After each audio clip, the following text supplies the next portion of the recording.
Ladies and gentlemen, please be seated.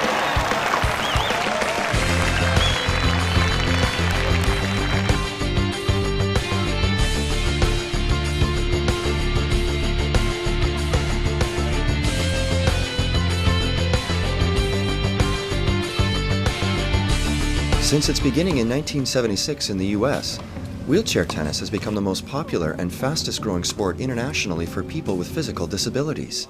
It is currently played in over 90 countries.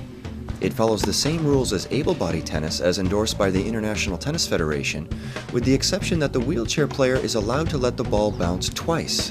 As one of the top 4 Paralympic sports, wheelchair tennis boasts a full international circuit of over 120 tournaments, with 4 Super Series tournaments that are the equivalent to able-bodied Grand Slam events. Events are played on all tennis surfaces, and players can earn international rankings. Teams from various countries compete annually in the World Team Cup, which is like the able-bodied Davis and Federation Cup. In 1998, wheelchair tennis was integrated into Tennis Canada, which started programs and activities at the national, provincial, and community levels. Tennis Canada has developed a world-class national team program for Canada's top-ranked players that include competing in the World Team Cup, international competitions, training camps, Sport Canada karting, and an opportunity to work directly with Tennis Canada coaches. Wheelchair tennis is gaining exposure at the community level, and many clubs are becoming wheelchair accessible and offering programs for players. More and more coaches, volunteers, media, and sponsors are becoming aware of the sport and its benefit to people of all ages with physical disabilities.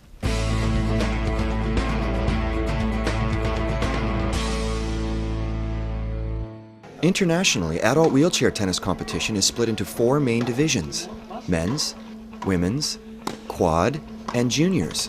All these divisions play both singles and doubles. Watch a doubles point unfold in a men's tournament match.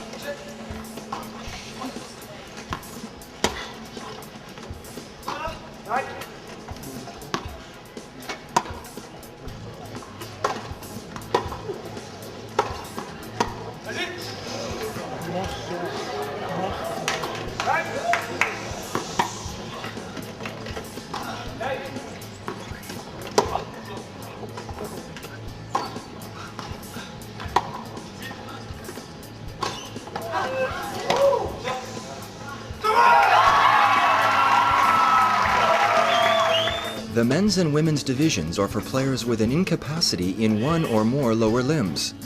The disability can come from spinal cord injury, disease, or amputation. The quadriplegic division, or quad, is for players with an incapacity in one or more upper and one or more lower limbs. The quad division is not gender specific and has both male and female players competing against each other. For quad players with a major disability, power chairs are allowed, and players create unique ways of overcoming the challenges of play. Most players in this division may need to tape their rackets onto their hands because of limited grip strength. Top Canadian international player Sarah Hunter demonstrates her taping technique. These divisions allow players with all variety of disabilities to compete locally, nationally, and internationally.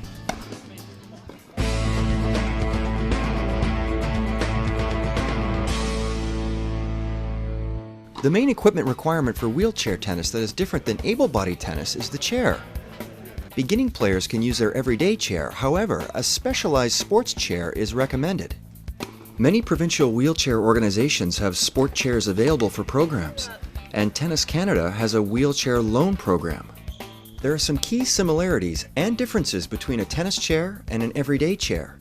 Both types of chairs have a push rim, which is a metal circle fastened outside the tire. This allows players something to grab onto to propel the chair. The tires of wheelchairs can be used on any court surface and are non-marking, just like tennis shoes. The most noticeable difference is that the wheels are tilted or cambered between 16 and 22 degrees. This allows the chair to maneuver easier and helps stabilize it during quick turns required in tennis. The tennis chair also has a rear wheel to prevent the chair from tilting back. The little wheels on the front and back, called casters, are smaller than an everyday chair and help the tennis chair be more mobile. Both everyday chairs and tennis chairs have a front footplate. Typically in tennis chairs, the player's feet are fastened into the footplate. It is against the rules of wheelchair tennis for a player's feet to touch the ground during play. The other piece of equipment used by many wheelchair tennis players are straps. These act as the muscles players don't have and assist in making the moves required in tennis. Players without full use of their abdominal muscles may strap around their waist to keep them in the chair. To keep their legs from flaring out and moving around, a player's knees and ankles may be strapped as well.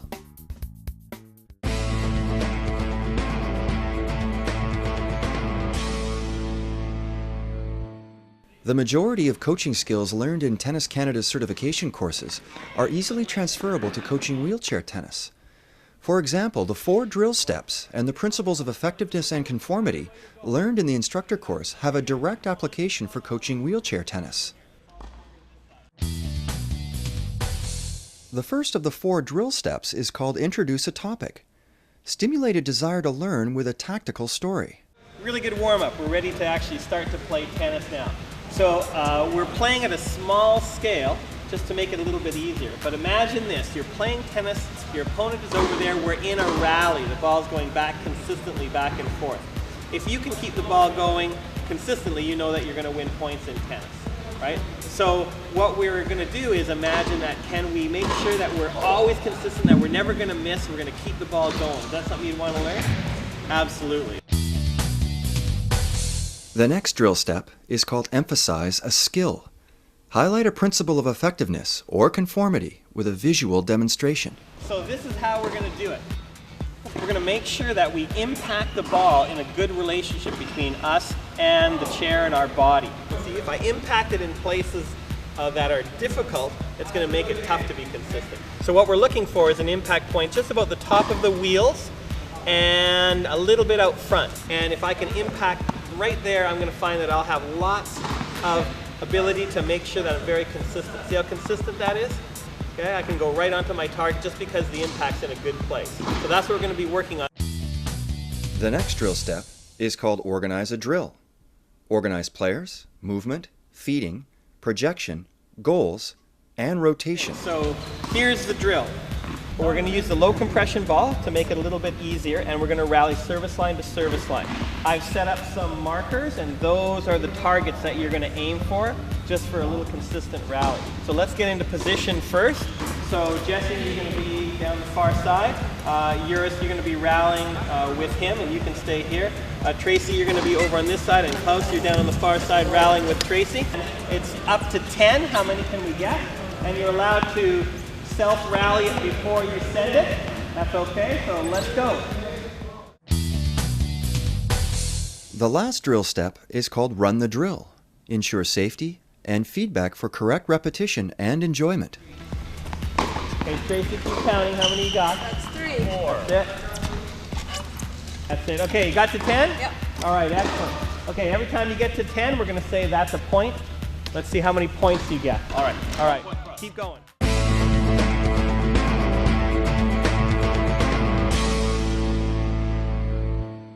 Tennis Canada certified coaches have many skills that apply to wheelchair tennis. However, to be fully equipped to teach tennis to introductory wheelchair players, Tennis Canada has created the Wheelchair Instructor Certificate Course. Turn to page 25 in your manuals, and we're going to look at mobility. And mobility is what we call when wheelchair players are in motion. It's the same as footwork for able-bodied players. The first step of the cycle of mobility is what we call the neutral position. And there's all sorts of little things that happen in the neutral position.